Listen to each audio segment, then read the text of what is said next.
Assalamualaikum warahmatullahi wabarakatuh. Selamat pagi anak-anak. Bagaimana kabarnya? Semoga sehat selalu ya. Oke, sebelum kita belajar, mari kita berdoa terlebih dahulu ya. Berdoa dalam hati dimulai. Berdoa selesai. Oke, di kelas 6 ini sekarang kita akan belajar tema 1, subtema 1, pembelajaran 3. Nah, oke, sekarang kita akan belajar mengenai perkembangbiakan vegetatif dan juga manfaatnya. Nah, apa itu perkembangbiakan vegetatif? Nah, perkembangbiakan vegetatif alami merupakan salah satu cara perkembangbiakan tumbuhan secara vegetatif atau tidak kawin. Perkembangbiakan vegetatif alami adalah perkembangbiakan secara tidak kawin pada tumbuhan yang terjadi dengan sendirinya. Jika perkembangbiakan vegetatif buatan ada campur tangan manusia, sedangkan perkembangbiakan alami tanpa ada bantuan manusia, tumbuhan berkembang biak secara vegetatif alami dilakukan dengan menggunakan bagian tumbuhan itu sendiri. Contohnya dengan spora, tunas, akar tunggal, umbi lapis, umbi batang, dan geragi. Oke, berikut cara perkembangbiakan vegetatif secara alami. Yang pertama itu spora. Spora merupakan sel-sel yang terbungkus oleh lapisan tipis sebagai pelindung.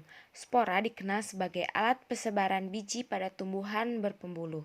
Contoh tumbuhan yang berkembang biak dengan cara vegetatif alami adalah lumut, paku, dan supir. Yang kedua, ada tunas. Tunas merupakan bagian tanaman yang tumbuh dalam tanah di sekitar induk.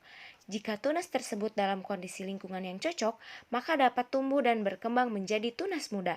Tunas muda akan tumbuh menjadi tumbuhan baru dan tumbuh di sekitar induknya, sehingga terbentuklah rumpun. Tunas tidak bergantung pada induknya, meski induknya ditebang, tunas akan tetap tumbuh. Contoh tunas adalah pisang, bambu, dan tebu. Yang ketiga, akar tunggal. Akar tunggal atau rizoma merupakan batang tumbuh mendatar dan terletak di bawah permukaan tanah. Rizoma berbentuk mirip akar, tapi berbuku-buku seperti batang dan pada ujungnya terdapat kuncup. Tunas tumbuhan baru akan tumbuh pada setiap buku akar tinggal tersebut. Contoh tanaman yang berkembang biak dengan cara rizoma adalah jahe, kunyit, kencur, dan juga lengkuas. Yang keempat, umbi lapis. Umbi lapis adalah umbi yang berlapis-lapis. Di bagian pangkal terdapat cakram sebagai batang dan siung sebagai tunas yang dapat tumbuh menjadi bakal individu. Contoh tumbuhan yang berkembang biak dengan cara umbi lapis adalah bawang merah, bawang putih, dan bakung. Yang kelima, umbi batang. Umbi batang merupakan batang yang tumbuh di dalam tanah. Ujungnya menggembung menjadi umbi. Bagian ini merupakan tempat menyimpan cadangan makanan, terutama zat tepung. Contohnya adalah kentang, umbi jalar, dan bengkuang. Yang keenam, geragih. Geragi atau stolon merupakan batang yang tumbuh secara mendatar di bagian permukaan tanah. Pada bagian tumbuhan yang menyentuh tanah akan tumbuh akar. Contoh perkembangbiakan dengan cara geragi adalah stroberi, arberi, atau juga rumput. Nah, itulah macam-macam perkembangbiakan secara vegetatif. Oke, sekarang kita akan menemukan ide pokok dari teks laporan hasil pengamatan mengenai perkembangbiakan vegetatif. Nah, teks laporan hasil pengamatan atau observasi adalah teks yang berisikan penjabaran umum atau melaporkan sesuatu berupa hasil pengamatan berdasarkan kriteria tertentu seperti ciri, bentuk, atau sifat umum suatu objek atau peristiwa yang terjadi di alam semesta kita. Yang kedua, ciri teks laporan hasil observasi yang pertama bersifat objektif, global, dan universal. Yang kedua, objek yang dibahas adalah objek tunggal.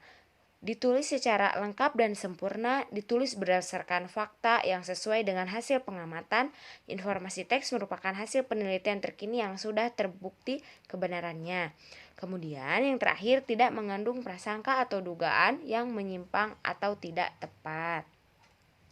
Kemudian, ide pokoknya adalah inti dari sebuah paragraf yang biasanya berbentuk kalimat yang terdapat di awal paragraf. Nama lain dari ide pokok adalah gagasan utama, pikiran utama, dan gagasan pokok. Kemudian, cara menyimpulkan isi bacaan adalah bacalah dengan bacaan tersebut dengan intensif dari awal sampai akhir. Kemudian, tentukan dan tuliskan ide pokok paragraf. Dan terakhir, simpulkan isi bacaannya. Nah, itulah pembelajaran kita hari ini. Semoga ilmunya dapat bermanfaat untuk kita semua. Dicukupkan sekian ya dari Ibu, ditutup dengan doa. Robbana atina fid dunya hasanah wa fil akhirati hasanah wa qina adzabannar. Wassalamualaikum warahmatullahi wabarakatuh. See you anak-anak hebat.